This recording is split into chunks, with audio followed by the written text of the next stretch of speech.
Katie LaFalcia. Welcome to Irish Granny Tarot. We're doing our Saturday book. It's a big book. It's hard to manipulate. This is video number 2, Glimpses of Other Realities, Volume 2, High Strangeness by Moulton, Howe. And I have a time limit on how long I can let this go, so I'm hoping that somehow, miraculously, I'll be able to manipulate the end of a chapter or something at the end of my time. I'm going to be watching the time here. So March of 1948 in Farmington and Aztec, New Mexico, in that area, there was a UFO crash. An FBI memo from 1950 acknowledged that this is different from Roswell. There's more than one crash that went on, and the information about it gets conflated. It's deniability, right? The memo from the FBI said that one of these crashes involved a UFO with 3 bodies that were 3 feet tall, and that some kind of human radar caused the crash. So we kind of know about that. Microwave radar interfered with their avoidance of a meteor. There was a presidential briefing paper. Now, this is different from the FBI memo, so this is more documentation. And the briefing paper, which had been given to the president, Howe got her hands on it in 1983. And it described for the president the retrieval. There were 5 different crash sites in New Mexico and Arizona around this time. Another source told her the crash in 48 outside Farmington and Aztec, New Mexico were tracked. This crash was tracked by 3 different radar units on the ground, military radar, and visual eyewitness reports of UFOs with a dome. This is March of 1948, and it crashed near Aztec, New Mexico.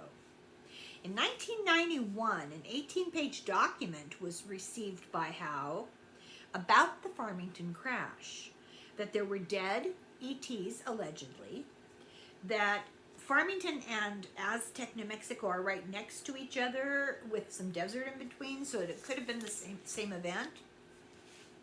An anonymous guy on the base who had secret top clearance to go into the base library, which he did, he found a file with computer-generated pictures of the UFO that allegedly crashed there, and so it looks real. I'm going to hold it up so you can see this picture. I hope you can see that.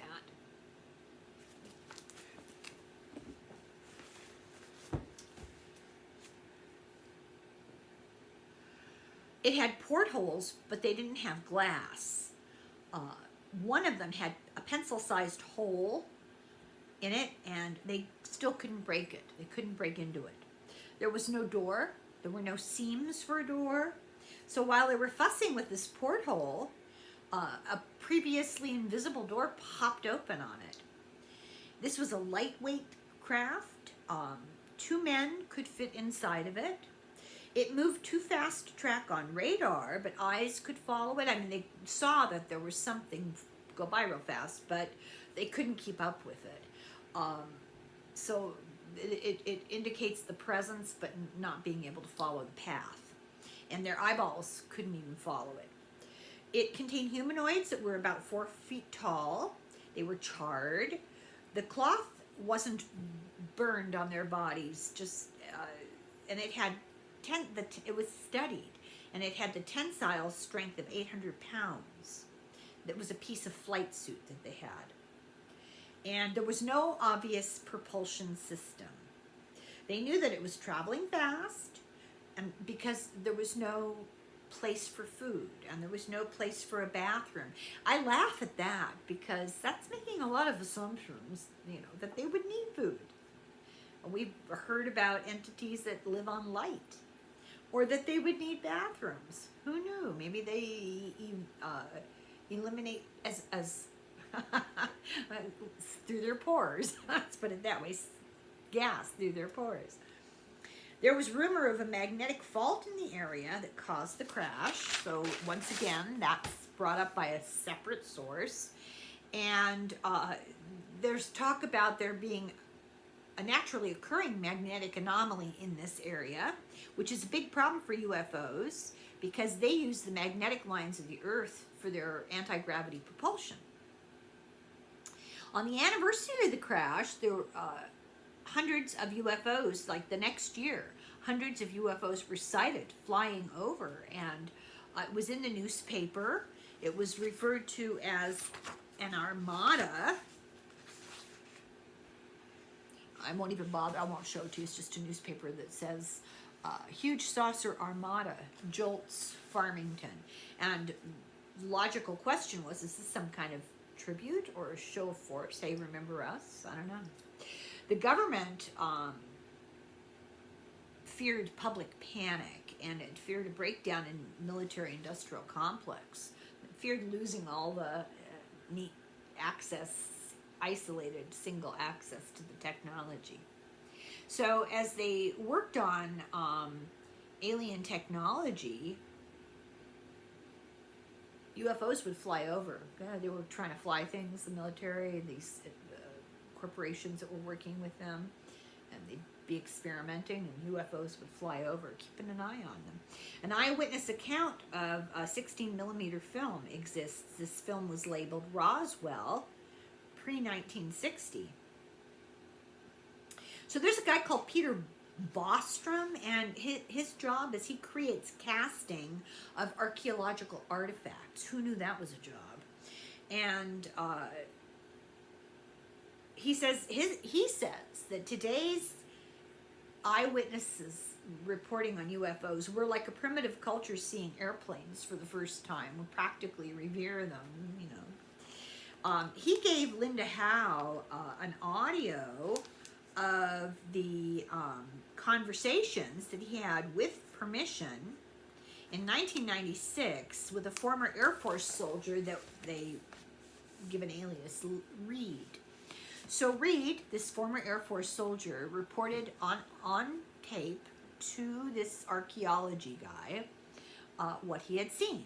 He saw more than 12 16mm films from a high security vault at Fort Richardson, Alaska in 60-61 that were marked Roswell. And there were 2 distinct crash sites according to this guy, one large debris site with UFO and one smaller UFO lodged in an embankment. Let's see what he says here. So there was this guy on his deathbed, James Ragsdale. He notarized a deathbed statement, and deathbed statements are taken seriously. They could be used in court. They're called dying declarations. April 15th, 1995 describes what he saw. He says at Roswell, about 11:30 at night on July 4th, 1947, there was a flash, an intense bright explosion, a noise like thunder plowing through the trees, shearing off, thing came through, shearing off the tops of the trees, and it stopped between 2 large rocks. He was with his girlfriend in the Capitan Mountain Forest northwest of Roswell, about 32 miles from the J.B. Foster Ranch, operated by Mac Brazel, that should sound familiar, which has been well established as the site of the Roswell debris field. Ragsdale says, we went down to the crash of this disc-like thing. It was propped up against one rock. It was about 20 feet around. There were also little people, 4 of them. They looked like midgets, sorry, that's the quote, about 4 feet long. This sounds like the little human-like bodies mentioned in the memo to the FBI on page 32 of the book, which also matches this EBE type 2 that we're going to get to. It's a description of what different types of alien species there are. EBE is extra biological entity, I think. So this guy reports that they saw this. And the description of the ETs at the other site were different. They were taller, 5 feet, and they had larger heads with cat-like eyes. They had 4 long fingers with dark nails. And we're going to get into this a little bit later in the book. But there were 2 distinct kinds, and they, at first glance, you know, they looked kind of the same because they were gray aliens, but there were differences. So Reed saw ETs in 3 body bags with a 4th one in the debris, and it had 6 fingers. Howe thinks that the Air Force used Roswell, the term Roswell, just as a blanket name for all these crashes that happened around the same time in New Mexico in 1947, just to avoid as much public notoriety as possible. Reed said his job was communication. He worked with the military. But when things were slow at work, he was given other jobs to do. So for one thing, when there wasn't communication for him to do on the base, they gave him this job of organizing and cleaning out a vault that had been sealed since World War II. And they had to burn all these old World War II documents. And during this time, he was aware that the U-25, the spy plane, was flying in and out of the base, so he knew there was something experimental going on. Then they did another vault, and it was full of old films, and his job was to catalog and inventory the films. This vault had a smaller vault inside of it. There was a double lock, and that had over 2,500 rolls of film. The captain in charge left these young guys to do this, and he's just he didn't want to be bothered with it, and he took off, and they were left to clear it out, and there was no real protocol, because in the military, you know, everything's spelled out for you.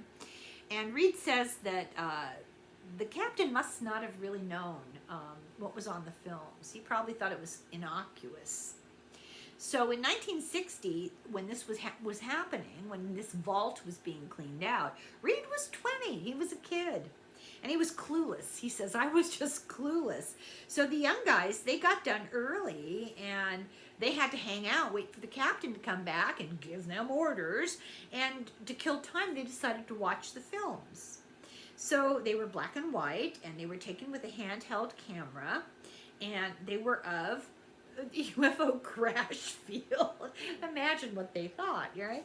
So they see this crash area, number 1, with debris and a broken disc. They saw a big chunk of what? They didn't know what it was. At first he thought it was a circular greenhouse. He had no idea what he was looking at. It had windows, like a frame with windows. It was nothing like the Air Force flew. It didn't have wings. It didn't have an engine. It didn't have propellers. It didn't have wheels. Oh, what was it? He said the ground was all scorched, and in the film there were all these Army GIs cleaning up, like dozens and dozens of them on their hands and knees, picking up debris, loading it onto vehicles. And he said there was at least a 40-acre debris field. There were no titles. There was no sound for this film. In later roles, the GIs were playing with the debris. It was light and strong, and they were jumping on it, and they were trying to bend it, and they couldn't. They were trying to dent it or make marks on it, and they couldn't. Then there was other film of Crash Area number 2. This disc was smaller, and this was the ET with the 6 fingers on each hand. And he could tell that this was close to site number 1. You could just tell from all the activity and the environment, and that some personnel were going back and forth, and they weren't taking too long to do that, so it had to be nearby. Small circular object was half buried in an embankment. It also had no doors, but it had no windows, and there were 4 bodies with this, 3 small bodies and in bags, and then 1 out of a bag. He saw a hand sticking out, and it had 6 fingers. He's absolutely sure of that. And this is, let's see if I can do this right. It's what he saw.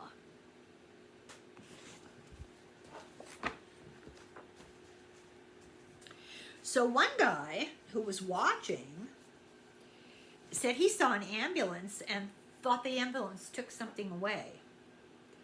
And they figured they were loading the body bags with the dead ones into a truck. They wouldn't take a dead one in an ambulance. It must have been alive.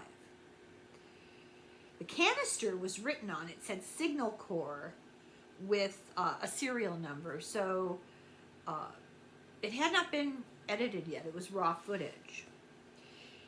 He saw that the presence from the camera, from the film that he saw, it took film of other cameramen. So there were 2 or 3 other cameramen. There was a guy with a Geiger counter, and there were lots of guys with guns. And it was evident from the vegetation and just the environment that it was in the Southwest. They never admitted to their captain that they had watched these films.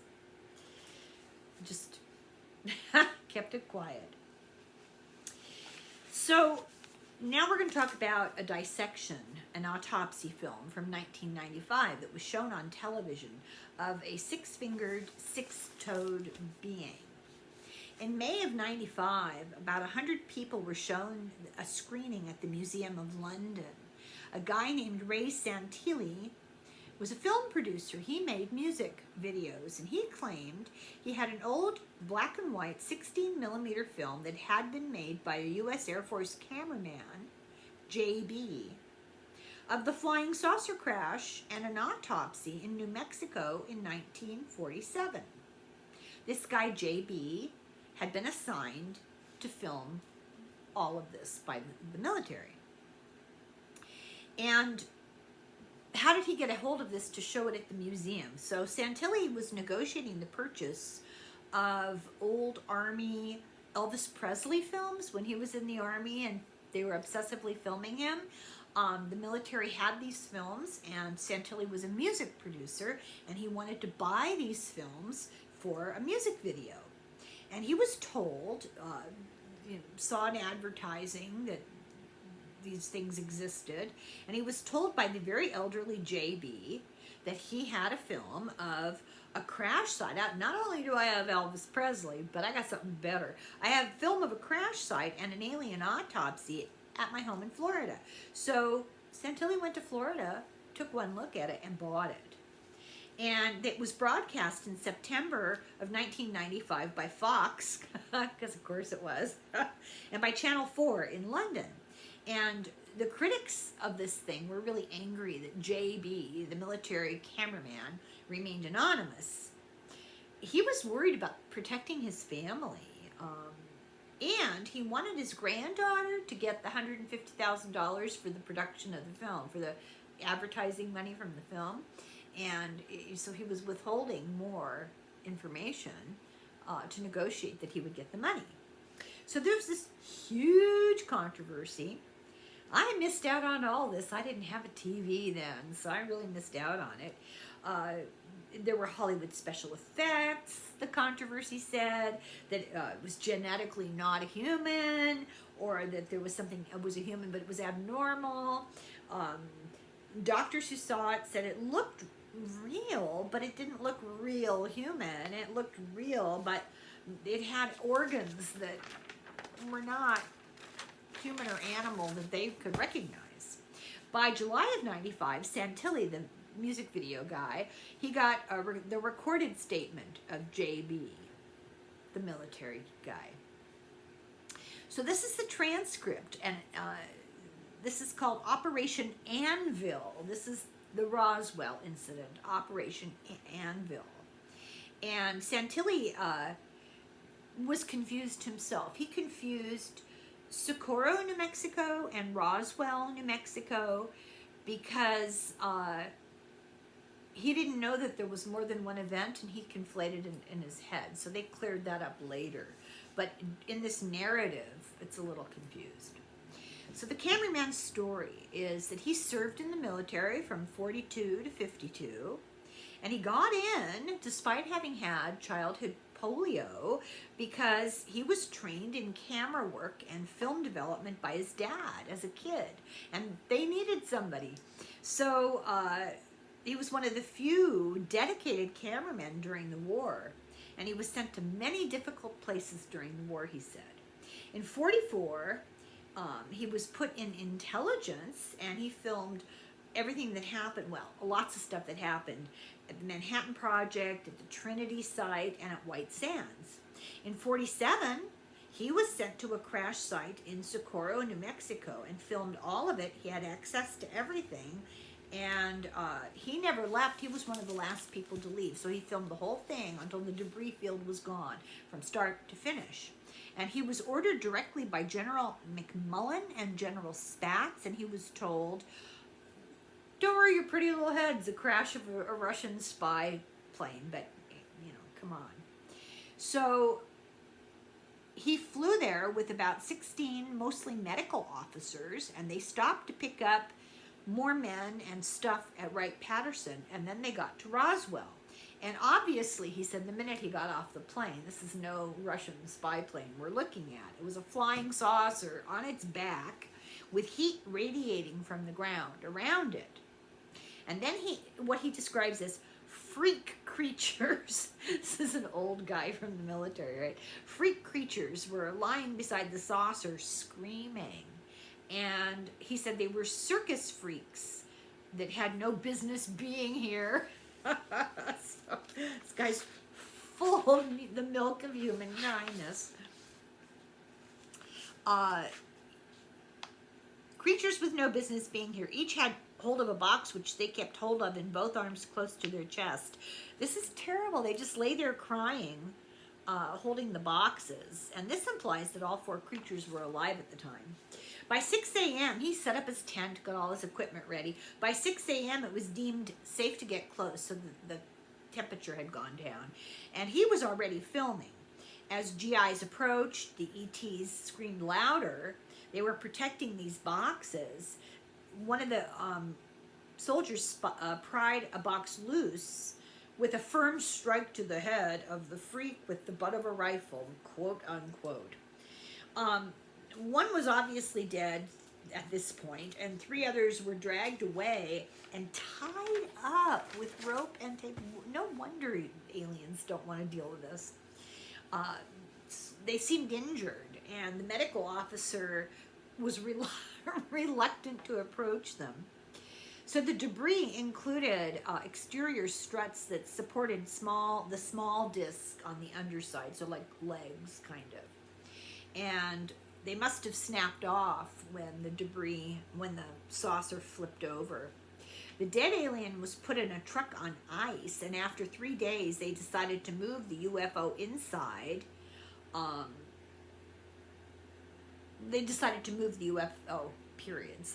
Period. Inside, its atmosphere was heavy. After 2 or 3 seconds of being in there, you got sick. And so they decided to move it to Wright-Patterson, where they'd have more control over it. He joined it there, the cameraman did, for 3 weeks, filming the debris for 3 weeks. And then he was ordered to Fort Worth to film the autopsy. And he was scared because at this point, ETs were considered a biological threat. And they had to wear hazmat suits. He said it was very hard to film in the hazmat suit, and he had to take his off because he just couldn't film with it on. And he filmed 2 different autopsies, and then he had to process the film and divide it into 2 batches because some of it needed more work. He was processing it and getting it ready to be watched, and whatever the technical stuff was, some of it was ready, and some film of the same stuff was not ready. So he sent batch number 1, the ready stuff, to whoever it was supposed to go to. And when he finally had the second batch ready, he got in contact with the Pentagon or whoever and said, okay, come and get it. And they didn't show up.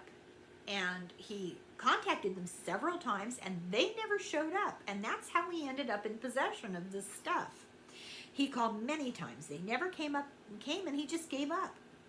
Howe thinks this was due to confusion at the time because the Air Force was being separated from the Army, and the right hand didn't know what the left hand was doing. And there was overlap and redundancy, and then some things got lost, and this was one of the things. It's remarkable. In May of 1949, he was asked to film a 3rd autopsy. And he does not have the film of that in his possession. He never was allowed control of it. But he said that, okay, so this alien lived 2 years in captivity. Howe saw unedited footage from the 95 broadcast, but the unedited stuff. She saw it in Leeds in England, and then she saw it in San Marino in Italy. And doctors who were at the viewing said it looked like a real dissection. It wasn't an autopsy. An autopsy, they're looking for the causes of death or disease. This was more like an anatomical laboratory dissection to identify all the parts of the body. I won't go into details, but so the organs were not familiar. The head and the brain were not human. There was a dark membrane on the eyes. There were no breasts. There was no umbilicus, belly button. There was no male genitalia. Possibly female genitalia, but they didn't know what they were looking at. And the suggestion is they may have been clones. The second dissection from a different ET was in the possession, the video was in the possession of a guy called Volker Spieberg, and it goes into more detail. Apparently there was a thumb-like crystal object within the chest. Howe met with Santilli, the music video guy, and he described meeting JB, the original cameraman, and receiving the film from him.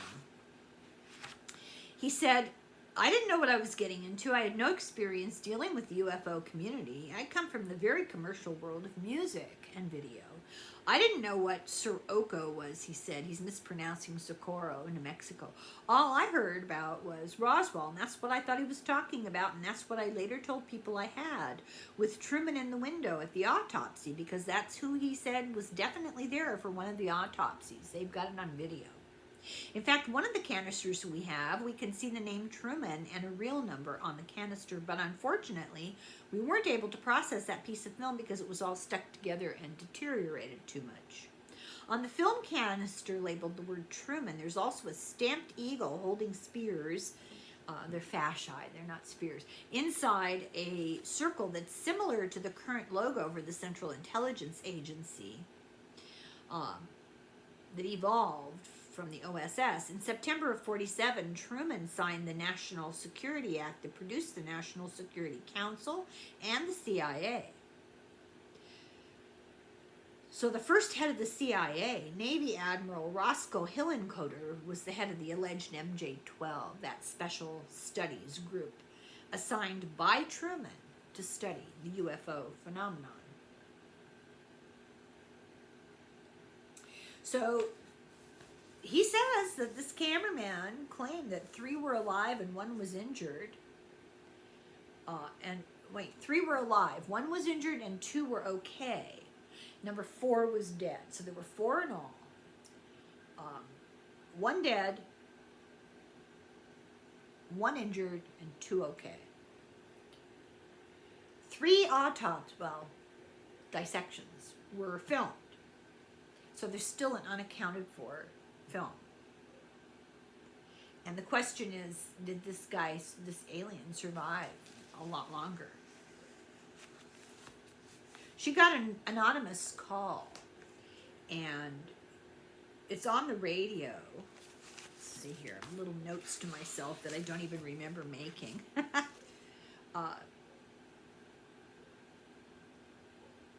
So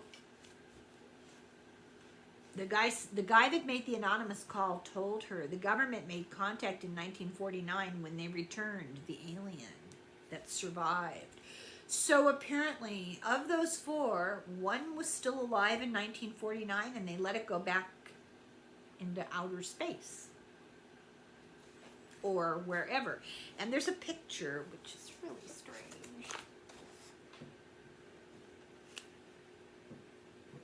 Try to see if you can see that. It's just very odd.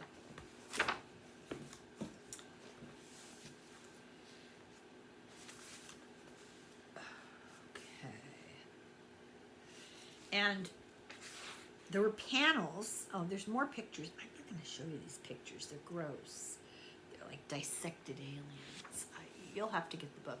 You have to put your name in the drawing to get the book. There was this panel, you know, with the handprint. And this is what it looked like.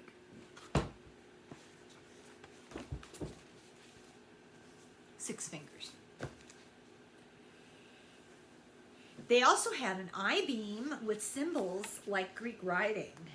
Let me see here which is the best picture. Very interesting.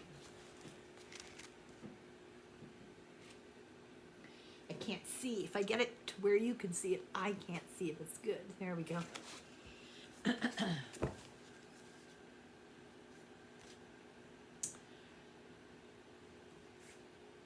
So then there's those symbols, and then there's, if you put on pause and look at it, they compare it to classical Greek lettering, and it's remarkably similar. Really kind of weird. And it looked like the stuff that Betty Hill described. And she drew pictures of the ETs that look very much like these autopsy ETs. So Howe talked with the Shutterbug editor Bob Shell in 1995. This guy's an expert photographer, but also biologist and zoologist. He worked for the CIA in the mid-60s. He doesn't work for the CIA anymore, but he kept in touch with friends who do, and everything that he was told is off the record. He was approached by Santilli, the music video guy, early in 95, and Santilli told him about the film that he had. Shell called his CIA contact, and this is the response that he got. He said that it was a film of an alien autopsy from Roswell, New Mexico in '47. And I called up my friend who's in intelligence, and he said, okay. And he said, holy shit, you mean it's finally out, the story. So Santilli has 2 theories: that this is real and the government is hoping it's going to die away, or that the government did all this, created the whole thing to test the public's reaction.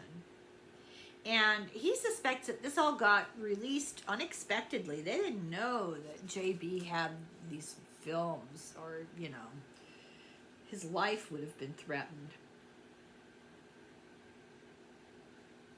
Okay, so the guy he called who went, oh my God, it finally got out. This man's an active intelligence officer at a very high level who says he personally has seen one of those control panel things with the handprints. He said he was partially involved in a project that was attempting to reverse engineer them, and that they are very advanced computers. He said that after all the years of research they'd done on them, they were no closer to understanding them than the first day they laid eyes on them.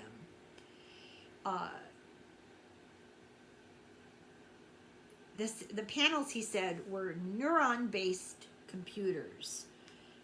Not a lot electronic, but biological base computers. They responded to thought. One broken panel showed stuff inside, and they're wondering, was this fiber optics? The hypothesis is that these disks may have collided with each other in July of 1947. But the Santilli cameraman, JB's date of May 31st matches a Memorial Day explosion that was heard by local ranchers. So we've got at least 2 incidents. The physical film was tested for authenticity and age. It has chemical and code markings that are real, totally consistent with film manufactured, exposed, and processed in 1947. It was later determined that it was a contemporary copy.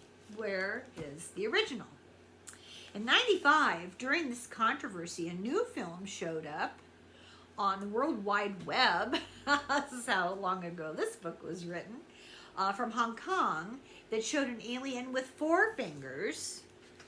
I'm not gonna, yeah, this is another autopsy thing, forget it. The TV special on Roswell was on Showtime in 1995, made by the FX company. And in order to make this, they reconstructed stuff and they made a dummy alien. And they did it based on the drawings because they didn't have photos of the real alien. The producer, Paul Davids, complained of his movie Alien later being used by hoaxers. In 95, the December holiday catalog of the company Sharper Image, for $1,695, you could buy a full-scale alien based on the TV model. And there's a picture of the catalog. In August of 95, Howe received an anonymous Majestic 12 group training manual from the MJ-12, top secret, run by the first director of the CIA. It was mysterious and highly classified. These projects were administered through the president's invitation. AT&T Bell was involved. There's suggestions that what was going on included divisions that were located at the Sandia base in New Mexico.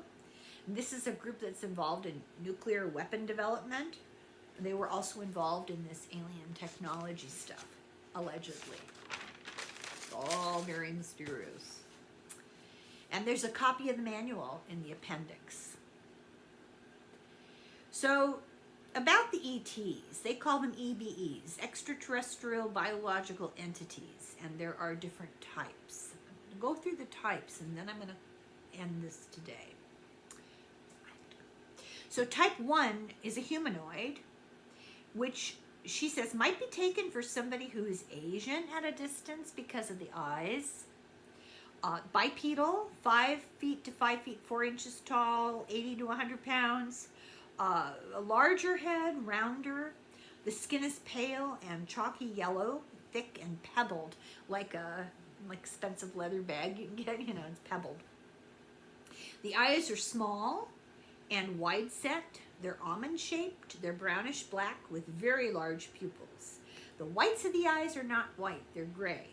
They have small ears that are not low. They have a nose that's thin and long, a mouth that's wide and lipless.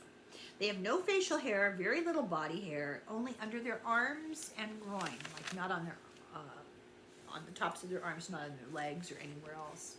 They have no body fat. Their muscles are developed. Their hands are small with 4 digits, no thumb. There's no webbing between their fingers like humans kind of have webbing, there's none of that. They are slightly bow-legged, and they have very large splayed feet. They look like the Hong Kong alien, that was faked. They think, they don't know. And also, they look very much like an alien that was seen in the daylight in Snohomish, Washington, which we're going to discuss later. And they look like one that was seen in New Mexico's one of the crash sites in New Mexico. That's EBE type 1. Now we're going to talk about EBE type 2, and there are subtle differences. Also humanoid, bipedal, shorter, 3 feet 5 inches to 4 feet 2 inches, 25 to 50 pounds, smaller. Large head, long cranium, very large slanted eyes that wrap around the sides of the skull. Black eyes with no white at all. They have no brow ridge. They have a slight peak at the crown. Their nose is only 2 small slits above a slit mouth. No ears. The skin is kind of a pale blue-gray, darker on the back, and smooth, not pebbled. They have no hair, no signs of being mammals. Long arms. Their hands have 3 long tapering fingers and a thumb that's almost as long as the fingers. Their number 2 finger is thicker. They have small, narrow feet, 4 toes joined by a membrane. This is kind of a really, really rough drawing.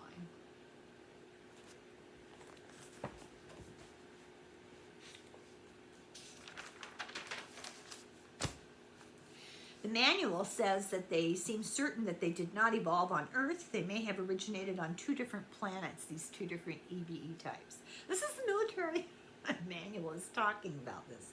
In '93, a NASA employee got a copy of a 1954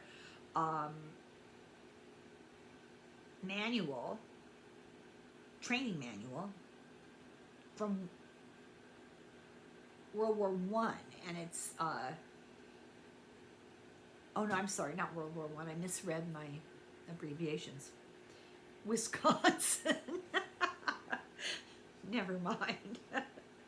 Anyway, they got this anonymous copy from a '54 training manual. Came from Wisconsin, but anonymous. And they sent photos of it to the investigator Don Berliner, and he took them to Bob Wood, who's an aerospace engineer, to reconstruct the text and to clarify the whole thing. And Wood sent the copy to his son Ryan to assist, and it disappeared. It just vaporized, disappeared. Since then, Howe's talked with former CIA people who saw similar manual and a revision from the 1970s. So if this is true, the government has known that these entities are around for a long time. And it substantiates many first-person encounters from Betty and Barton Hill and global encounters. For example, the people who encounter beings are taken to UFOs on a beam of light. The physical exam is done, and these alien types are always there. And they do mention some of the grays were shorter, some of them were taller. So this includes descriptions of returning from the experience in an altered state, to be haunted by nightmares or memory fragments, to have unexplained scars and missing time after these events. So many experiencers have said that they think the EBE type 2 function independently, but don't really have an intelligence. They're like bellhops or escorts. They're created for jobs. Are they kind of like biological androids to do work? So if so, who created them? Are they made sort of out of looking like their creators? Maybe.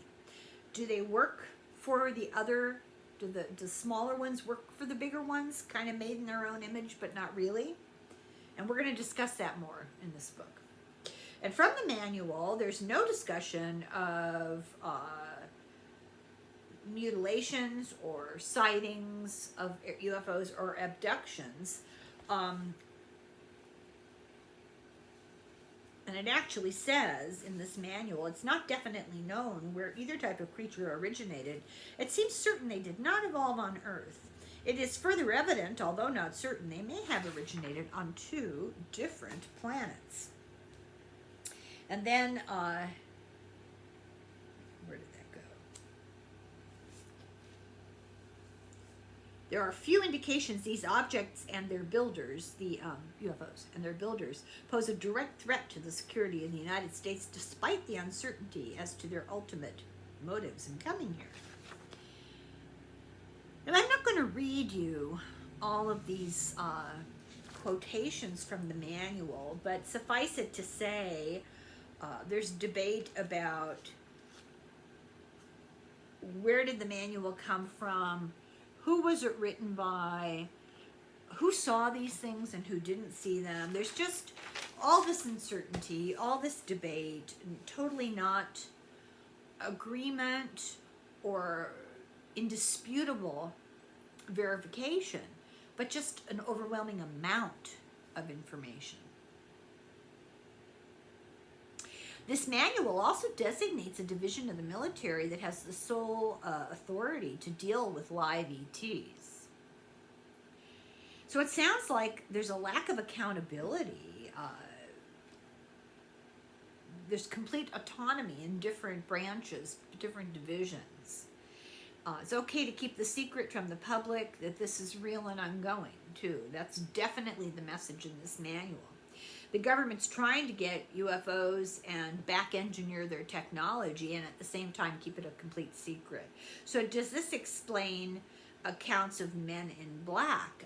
Witnesses feel threatened. Are they being threatened by people, or are they being threatened by some sort of entity working with the government? And this is really questions that are presented in these military manuals. And if you feel a lot of doubt about it, you can look in this book, because she cites sources, and there are references and pictures, and I suppose anything can be faked these days, especially, although this was 98. But still, I don't know, it's fascinating. Okay, I'm going to cut this a little short because I have to go. I have an appointment. But this is an excellent place to stop, because a new topic is starting in this. So I hope you like these two books. Well, this is book 2. I hope you like this book. And I'll be back with more. I'll do the rest of it next week, and we'll have the drawing. I think this may go into another week even. It's a really long book. I'll show you. I mean, look at how thick this book is. Hundreds and hundreds of pages. I think it was almost 400 pages. And then there's a huge number of reference material in the back, too. But I think she does a great job of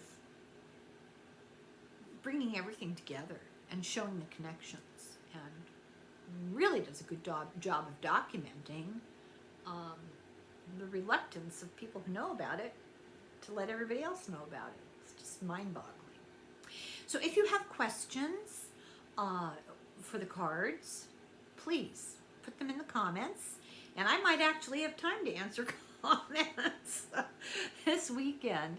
And thank you very much for watching. I really appreciate it. Get your name in the drawing, and in the meantime, slán go fóill, slán.